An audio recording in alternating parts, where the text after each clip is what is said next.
Assalamualaikum warahmatullahi wabarakatuh. Halo semuanya, jumpa kembali dengan saya Kang Restu. Apa kabar kalian semua? Semoga kalian selalu sehat, baik dan tentunya dimudahkan segala urusannya oleh Tuhan Yang Maha Esa. Amin amin ya rabbal alamin. Oke, seperti biasa kali ini saya akan menceritakan sebuah kisah horor, melanjutkan cerita yang kemarin.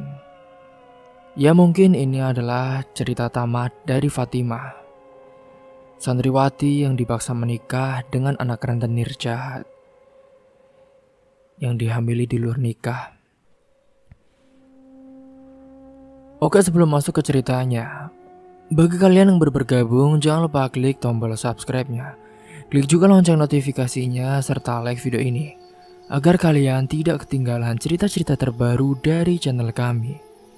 Oke, terima kasih. Dan langsung saja, tanpa berlama-lama lagi, bagaimana kelanjutan kisahnya? Ini dia ceritanya. Hari demi hari berlalu setelah kepergian ibunya. Kini Fatimah tampak murung. Dia duduk di tepi ranjang dengan tatapan kosong. Tangannya yang selalu sering digenggam penuh kasih oleh Rohmat, kini hanya menggenggam ujung selimut yang lusuh. Dulu ketika mereka baru menikah, Rohmat adalah sosok yang penuh perhatian. Ia juga sering menanyakan kabarnya, menyiapkan makanan, bahkan menemaninya berbincang hingga larut malam. Tapi semua berubah setelah pernikahan mereka memasuki bulan ketiga mau keempat. Perubahan itu terjadi secara perlahan namun menyakitkan. Rohmat, dia adalah laki-laki yang dulu sangat mencintai Fatimah, bahkan melakukan segala hal bodoh agar dia bisa menikah. Namun kini setelah dia mendapatkan, dia mulai jarang pulang. Lebih sibuk dengan urusannya sendiri, bahkan saat berada di rumah pun ia lebih banyak menghabiskan waktu dengan ponselnya atau tidur, tanpa memedulikan Fatimah yang sering merasa mual dan juga lemas. Jika dulu Rohmat selalu mengantar Fatimah ke bidan dengan penuh semangat, kini ia hanya berkata, "Kalau kamu bisa sendiri, ya udah sana sendiri aja. Aku capek," ucapnya. Awalnya Fatimah mencoba memahami. Ia juga berpikir mungkin suaminya sedang stres karena tanggung jawab baru sebagai calon ayah. Namun seiring berjalannya waktu, sikap Rohmat semakin dingin dan bahkan kasar. Ia tidak lagi memedulikan kondisi Fatimah, apalagi janin yang ada di kandungannya. Suatu malam Fatimah terbangun karena rasa nyeri di perutnya. Ia berusaha membangunkan Rohmat yang tidur membelakanginya. "Mas, perutku sakit sekali, Mas. Mas." Rohmat hanya menggerakkan badannya sedikit, lalu menghela nafas kasar. "Apalagi sih? Sudah sana kalau sakit, minum air putih aja. Ntar juga sembuh," gumamnya tanpa membuka mata. Fatimah menggigit bibirnya menahan sakit sekaligus perasaan kecewa. Air matanya jatuh tanpa suara, ia bangkit perlahan. Berjalan tertatih ke dapur untuk mencari air hangat. Setiap langkah terasa berat, tetapi hatinya jauh lebih sakit dibandingkan tubuhnya. Sejak kapan Rohmat berubah menjadi pria yang begitu tak peduli? Kemana perginya lelaki yang dulu berjanji akan menjaganya dalam suka maupun duka? Semua berubah ketika ibunya dari Fatimah sudah meninggal. Ia membayangkan dulu ketika ibunya masih ada. Ia benar-benar bersyukur karena ada selalu orang yang sangat peduli, meskipun memang dulu ibunya dalam keadaan yang stroke. Hingga singkat cerita, hari-hari berlalu dengan Fatimah yang semakin merasa sendirian. Perutnya semakin membesar, tetapi perhatian dari suaminya semakin menghilang. Ia sering menangis sendirian, berbicara pada janinnya, seolah anaknya adalah satu-satunya tempat ia bisa bertukar cerita, mencurahkan semua isi hatinya. Tepatnya pada suatu hari ketika usia kandungannya memasuki 7 bulan. Fatimah mengalami pusing yang luar biasa. Ia mencoba menelpon Rohmat tetapi panggilannya diabaikan. Dia merasa tak ada pilihan lain. Ia pun memutuskan untuk pergi ke klinik sendiri dengan menaiki ojek online. Sampainya di sana, bidan yang meriksanya pun mengerutkan kening. Ya Allah, ini tekanan darahmu tinggi sekali, Dek. Ini berbahaya untuk kehamilanmu loh. Kamu stres ya? Fatimah tidak bisa menjawab. Matanya mulai berkaca-kaca, ia hanya bisa mengangguk pelan. Merasa tubuhnya semakin lemah. Memang Fatimah hamil di usia muda. Bidan itu pun menghela nafas. Sebaiknya coba ajak suamimu bicara. Ibu hamil itu butuh dukungan, bukan cuma dari keluarga, tapi terutama dari suami. Fatimah menelan ludahnya dengan susah payah. Ia sudah mencoba berbicara tetapi tidak pernah didengar. Hingga malamnya ketika ia sampai di rumah, Romat sedang duduk di ruang tamu sambil menonton televisi. Mas, tadi aku ke bidan sendiri loh mas. Terus, kenapa? Fatimah hanya menggigit bibirnya. Katanya tekanan darahku tinggi, aku terlalu banyak pikiran. Kali ini Rohmat menoleh sebentar, lalu kembali fokus ke layar TV. Ya udahlah, berarti kamu jangan banyak pikiran. Mas, kamu itu tahu gak sih? Aku ini butuh perhatian dari kamu ya mas. Butuh didengar. Aku gak bisa menghadapi semuanya sendirian. Aku sudah gak punya siapa-siapa lagi mas. Suara Fatimah bergetar hampir menangis. Romat mendengus selalu mematikan televisi. Ia menatap Fatimah dengan wajah yang penuh kejengkelan. Kamu ini maunya apa sih? Aku kerja tiap hari capek ya. Udah mikirin banyak hal. Masih juga dengerin keluhan kamu. Emangnya gak bisa ya mandiri dikit? Fatimah terdiam. Suara hatinya hancur berkeping-keping. Romat yang dulu ia cintai, yang dulu begitu lembut berjanji, kini menjadi orang asing yang bahkan tak mau peduli pada penderitaannya. Sejak malam itu pun Fatimah berhenti mengeluh. Ia berhenti berharap. Ia hanya menjalani hari demi hari dalam kesepian. Berbicara dengan bayinya dalam kandungan, berharap setidaknya anaknya kelak akan menyayanginya lebih dari ayahnya sendiri. Namun kehidupan masih belum selesai mengujinya. Di kandungannya yang ke-7 bulan itu, Fatimah merasakan sakit yang luar biasa di perutnya. Ia tahu ini bukan kontraksi biasa. Ia pun mencoba menelpon Rohmat, tetapi seperti biasa, panggilannya selalu diabaikan. Dengan sisa tenaga, ia meraih tas kecil yang sudah ia siapkan jauh-jauh hari dan juga berjalan tertati keluar rumah. Berharap ada tetangga yang bisa membantunya pergi ke rumah sakit. Sesampainya di rumah sakit saat itu singkatnya, dokter pun segera memeriksanya dan wajahnya berubah serius. Bu, kita harus segera melakukan tindakan, Bu. Ini tekanan darah ibu sangat tinggi. Ini bisa membahayakan ibu maupun bayinya, Bu. Fatimah hanya bisa mengangguk pasrah.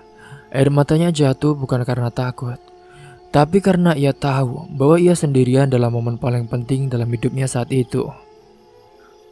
Dok, kenapa ya dok? Padahal kan kandungan saya masih 7 bulan, tapi kok sakit sekali perut saya. Fatimah yang masih terbaring di ranjang rumah sakit mencoba mencerna kata-kata dokter yang baru saja memeriksakannya. Bu, ini kondisi kandungan ibu cukup mengkhawatirkan. Jika tekanan darah ibu terus tinggi, bisa saja bayi ibu lahir saat usia kandungan 8 bulan, Bu. Kami harus memantau perkembangan ini secara ketat. Kalimat itu terus terngiang di kepalanya, membuatnya semakin gelisah. Usia kandungannya baru 7 bulan, tetapi dokter sudah mengatakan kemungkinan besar bayinya akan lahir lebih cepat. Ini bukan sesuatu yang bisa dianggap sepele. Bayinya bisa saja lahir prematur, membutuhkan perawatan lebih intensif dan itu membuat Fatimah semakin cemas. Setelah merasa cukup, ia memutuskan pulang ke rumah. Perjalanan pulang terasa begitu panjang dan juga menyakitkan. Bukan hanya tubuhnya yang terasa lelah, tetapi pikirannya juga penuh dengan khawatiran. Ia ingin menangis, ingin berteriak, tetapi apa gunanya? Saat tiba di rumah pun ia berharap ada perubahan sikap dari Rohmat. Setidaknya lelaki itu bertanya bagaimana hasil pemeriksaannya. Bagaimana keadaan bayi mereka, namun harapan itu hanya tinggal harapan. Rohmat tetap seperti biasa tak peduli. Fatimah masuk ke dalam rumah dengan langkah gontai. Rohmat sedang duduk di sofa memainkan ponselnya tanpa menghiraukannya sedikit pun. Mas, aku baru pulang dari rumah sakit loh mas. Iya. Saut Rohmat singkat, tanpa mengalihkan pandangannya dari layar ponselnya. Fatimah menggigit bibirnya menahan emosi yang mulai membakar dadanya. Dokter bilang, bayinya mungkin lahir lebih cepat mas. Aku harus banyak istirahat dan gak boleh terlalu stres. Kali ini Rohmat menoleh sebentar, lalu mengangkat bahu. Ya udahlah, istirahat saja sana. Jangan banyak mikir. Aku lagi pusing nih. Lagi kalah main judol. Astagfirullah mas. Kamu kok seperti itu sih mas? Capek aku mas. Hanya seperti itu yang selalu dikatakan oleh Rohmat setiap harinya. Tak ada kekhawatiran, tak ada perhatian. Seolah-olah ini bukan masalah besar baginya. Fatimah meremas ujung bajunya, matanya mulai berkaca-kaca. Mas, aku ini butuh suami yang bertanggung jawab ya mas. Anak kita butuh ayah yang peduli. Fatimah, aku ini udah tanggung jawab ya. Aku udah kerja cari duit buat kalian. Ya maunya apa lagi? Perhatian mas, perhatian. Aku mau kasih sayang. Aku ini hamil anak kamu mas, bukan anak orang lain. Sudahlah Fatimah, aku capek. Tiap hari kerja, pulang ke rumah tuh maunya istirahat. Bukan dengerin kamu ngeluh terus. Rohmat membendaknya kali ini, membuat Fatimah terdiam. Hatinya hancur, ini bukan pertama kali Rohmat berkata seperti ini. Tetapi entah kenapa kali ini terasa lebih menyakitkan. Seakan-akan kehamilannya adalah beban bagi suaminya sendiri. Air mata yang ia tahan akhirnya jatuh. Ia menghela nafas panjang berusaha menenangkan dirinya. Dan setelah itu ia pun masuk ke kamar dan duduk di tepi ranjang. Pandangannya kosong, ia takut. Takut anaknya lahir dan tidak mendapatkan kasih sayang dari ayahnya. Takut anaknya tumbuh tanpa perhatian. Merasa tidak diinginkan oleh ayahnya sendiri. Ia tidak mau anaknya mengalami itu. Singkatnya saat itu, muncullah perasaan lain dalam dirinya, yaitu amarah. Fatimah mulai berpikir, bagaimana bisa Rohmat berubah seperti ini? Fatimah mengepalkan tangannya. Ia ingin Rohmat merasakan sakit yang ia rasakan. Ia ingin balas dendam. Ia ingin lelaki itu tahu bagaimana rasanya diabaikan, bagaimana rasanya dihianati setelah dulu. Saat ia masih muda, dia sudah mengambil kesuciannya. Selama ini Fatimah selalu bersikap lembut, selalu mencoba memahami. Tapi untuk apa? Ia hanya semakin diinjak-injak. Jika ia terus bertahan seperti ini, ia akan semakin menderita. Pikirannya pun mulai dipenuhi berbagai rencana. Mungkin ia bisa membuat Rohmat cemburu. Ataupun ia bisa meracunnya.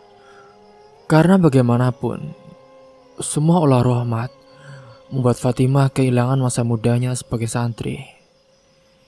Hingga malam itu pun Fatimah terjaga dalam diam. Ia menatap langit-langit kamar berpikir, ia harus melakukan sesuatu. Jika ia terus bertahan dengan pria seperti Rohmat, ianya akan semakin tersakiti. Dan mulai malam itulah Fatimah telah menyusun rencana untuk membalas dendam kepada suaminya. Fatimah yang duduk di sudut kamar dengan tatapan kosong. Pikirannya dipenuhi kebencian yang kian menumpuk setiap harinya. Ditambah dengan kehamilannya, pikirannya semakin stres. Dendam itu semakin dalam, semakin mengakar. Rohmat telah menghancurkan semuanya, cinta, harapan, dan juga kebahagiaannya. Kini yang tersisa hanyalah rasa sakit dan juga keinginan untuk membalasnya. Ia tidak bisa melupakan bagaimana lelaki itu telah berubah. Betapa ia tidak peduli lagi. Betapa ia dengan mudahnya membiarkan Fatimah menanggung semuanya sendirian. Bahkan saat dokter mengatakan bahwa anak mereka mungkin lahir lebih cepat, Rohmat tetap acuh tak acuh. Fatimah teringat oleh kata-kata yang menyakitkan sejak dulunya. Fatimah semakin tertekan. Setiap malam ia menangis dalam diam, berbicara dengan bayi dalam kandungannya, mencoba meyakinkan diri bahwa ia bisa melewati semua ini. Tetapi semakin ia berusaha, semakin besar luka yang menganga di hatinya. Ia ingat saat pertama kali menikah, betapa Rohmat dulu membiarkannya berhubungan dengan ustadz yang sering bimbingnya dalam agama. Namun seiring waktu, Rohmat pun mulai melarangnya. Ia tidak suka melihat Fatimah mengaji, mendekatkan diri pada agama. Tidak suka jika istrinya lebih memilih mendengar nasihat orang lain. Enggak usah so alim ya. Lagian, hidup itu bukan cuma soal agama, ujar Rohmat suatu malam ketika Fatimah ingin pergi ke pengajian. Tapi mas, aku juga kan... Sudahlah diam. Fatimah kecewa, tetapi ia diam. Namun semakin lama semakin banyak larangan yang Rohmat berikan. Tidak boleh ikut pengajian, tidak boleh berkumpul dengan teman-temannya. Bahkan tidak boleh berbicara dengan ustadz yang dulu membantunya melewati masa-masa sulit, sebelum Rohmat melakukan hal keji kepadanya. Bayangan-bayangan itu pun terus terngiang di kepala dari Fatimah. Dan kini Fatimah benar-benar sendirian. Kesedihan itu sudah berubah menjadi kemarahan. Pikirannya pun kini mulai dipenuhi oleh rencana. Jika suaminya Rohmat bisa bersikap kejam kepadanya, maka ia juga bisa melakukan hal yang sama. Ia ingin Rohmat merasakan sakit yang lebih dalam dari yang pernah ia rasakan. Fatimah mulai mencari cara. Ia mengingat semua hal yang pernah ia dengar, semua hal yang mungkin bisa digunakannya untuk membalas dendam.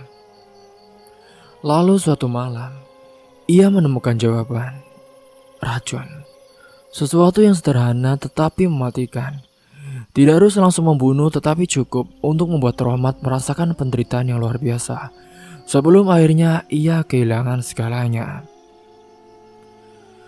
Fatimah mulai merencanakannya dengan hati-hati. Ia tahu suaminya tidak akan curiga.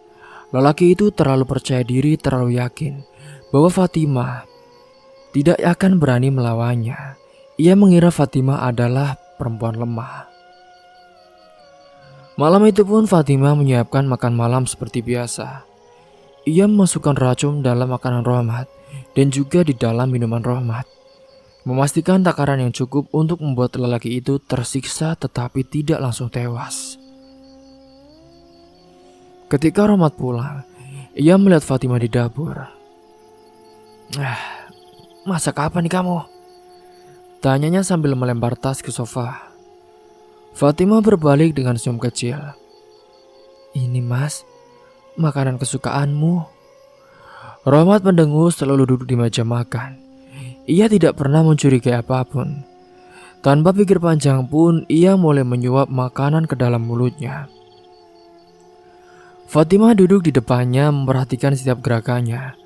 Hatinya berdebar bukan karena takut, tetapi karena ia tahu ini adalah awal dari akhir penderitaannya. Setelah makanan telah habis dimakan, beberapa menit berlalu dan saat itu Rohmat mulai merasakan sesuatu yang aneh. Kok rasanya aku ingin mual ya? Makanan kamu juga terasa pahit sih. Kamu tuh gimana sih masaknya? Ucap Rohmat saat itu. Maaf mas, mungkin bumbunya terlalu banyak. Udahlah. Ia pun mulai berkeringat. Nafasnya tersenggal dengan tangannya gemetar. Aduh, apa ini? Kenapa dadaku sesak? Rohmat menatap Fatimah dengan mata lebar. Fatimah tetap diam menikmati momen itu. Rohmat bangkit dari kursinya, tetapi tubuhnya semakin lemas. Ia pun terjatuh ke lantai, tangannya mencengkram dadanya. Fatimah, tolong Fatimah, dadaku sesak sekali. Fatimah, hah? Kamu kenapa, Mas? Kenapa minta tolong padaku? Bukannya aku ini cuma beban buat kamu, ucap Fatimah sembari mendekatinya. Rohmat pun terbatuk dengan wajahnya mulai pucat. Fatimah, aku gak bisa bernafas. Maafkan aku, Fatimah. Tolong. Fatimah tetap menatapnya dengan dingin. Oh, jadi sekarang kamu butuh aku ya, Mas? Setelah selama ini kamu gak pernah peduli. Kamu sudah rebut masa-masa mudaku dengan hamil ini. Dan kini itulah akibatnya, Mas. Air mata mulai mengalir di pipi Fatimah. Tetapi bukan karena sedih, itu adalah air mata kelegaan. Aku mengandung anakmu, Mas. Tapi kamu gak pernah peduli. Kamu biarkan aku menanggung semuanya sendirian. Aku peduli, Mas, meskipun ini anak haram. Anak lahir di luar nikah. Gara-gara kamu. Rohmat mencoba berbicara, tetapi suaranya semakin lemah. Fatimah pun berdiri menatap suaminya yang kini terbaring di lantai, sudah sekarat. Tolong Fatimah. Kamu pikir aku akan terus diam, Mas? Kamu pikir aku akan terus membiarkan menyakitiku? Tidak. Rohmat mengulurkan tangannya, mencoba meraih Fatimah, tetapi wanita itu hanya mundur selangkah. Lalu ia berbalik meninggalkan Rohmat yang sudah tergeletak di lantai. Ia berjalan menuju kamar, menutup pintu, dan duduk di tepi ranjang. Ia pun menempelkan tangannya ke perutnya yang membesar, merasakan bayinya bergerak di dalam. Nak, maafkan ibu ya, Nak. Tapi ini harus dilakukan. Lebih baik kamu tidak pernah tahu sikap ayahmu. Malam itu pun suara Rohmat semakin lemah, hingga akhirnya ia pun pingsan sepenuhnya. Pagi itu, Fatimah yang sudah bangun dari tidurnya dengan perasaan aneh, bukan lega, bukan bahagia, tetapi juga bukan penyesalan. Ia hanya merasa hampa. Semalam ia telah melakukan sesuatu yang tidak pernah ia bayangkan sebelumnya. Kini semuanya telah berakhir. Ia melangkah keluar kamar dengan hati-hati. Rumah terasa begitu sepi. Biasanya meskipun Rohmat jarang berbicara dengannya, tetap ada suara-suara kecil, entah suara ponsel suaminya atau langkah kaki di lantai. Tapi kali ini yang terdengar hanya kesunyian. Ketika ia melangkah ke ruang makan, tubuhnya menegang. Di sana di lantai Rohmat masih terbaring seperti semalam. Namun kali ini ada sesuatu yang berbeda. Mulutnya dipenuhi cairan putih berbusa. Matanya terbuka lebar tapi kosong. Fatimah mundur selangkah menahan nafas. Pemandangan itu pun seharusnya membuatnya takut. Tetapi ia hanya merasa dingin. Sudah mati, bisiknya dengan pelan. Ia berdiri di sana cukup lama, memandangi tubuh yang dulu sering menyakitinya. Tubuh yang pernah ia cintai tetapi juga ia benci. Namun ia sadar, tidak bisa terus diam. Cepat atau lambat, orang-orang akan curiga jika ia tidak segera bertindak. Ia pun keluar rumah dan mulai berteriak, membuat suara seolah-olah menemukan sesuatu yang mengerikan. Tolong, suamiku, tolong. Teriakannya memecah keheningan pagi. Tak lama tetangga-tetangga mulai berdatangan. Warga kampung berlarian ke rumahnya, beberapa di antara mereka masuk dan melihat apa yang terjadi. Seorang ibu-ibu menjerit begitu melihat tubuh Rohmat yang terbujur kaku di lantai saat itu. Ya Allah, ini kenapa Fatimah? Fatimah berusaha tetap tenang. Aku nggak tahu, Bu. Semalam dia mabuk seperti biasanya. Aku biarkan dia tidur di sini, tapi pas aku bangun, aku lihat dia sudah begini, Bu, meninggal. Warga yang ada di sana pun langsung berbisik-bisik.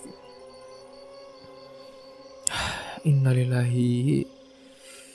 Itulah akibatnya ya. Memang Romat ini sering banget mabuk. Dulu juga pernah ambil overdosis kan? Astagfirullahaladzim.